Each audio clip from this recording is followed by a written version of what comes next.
Վերջին անգամ երբ ես իրապես ոգևորվել ինչ-որ գործ անելու համար։ Ինչ էր դա։ Վերջին անգամ իսկապես ոգևորվեցի, երբ սկսեցի ծանր, լուրջ մի պրոյեկտ, որի մասին ավելի ուշ կխոսենք։ Ինչ խոչընդոտներ կասես, որ նվազեցնում են քո մոտիվացիան։ Խոչընդոտներ միշտ են լինում, բայց ամենամեծ խոչընդոտը, երբ ուզում եմ հանգստանալ ու մի փոքր ինձ մարդ զգալ։ Որն է քեզ համար ավելի ուժեղ մոտիվացիա՝ ներքինը, թե արտաքինը։ Ինձ համար ավելի ուժեղ մոտիվացիա է ներսից եկած ցանկությունը, ինքնազարգացումը, անձնական աճը։ Արտաքին մոտիվացիան, արդյունքը, ճանաչումը եւս կարեւոր է,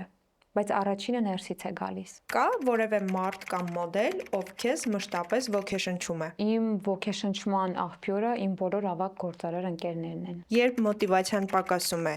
ինչ ես անում այն վերականգնելու համար։ Երբ մոտիվացիան պակասում է, կրկին կարգապահությունն եմ հիշում, դրանից հասկանում եմ ցանկությունն իրական է, ոչ պարտականություն։ Որն է ավելի կարևոր՝ կարգապահությունը, թե ոգևորությունը։ Ոգևորությունը հիանալի է, բայց կարգապահությունը իմ կարգախոսն է։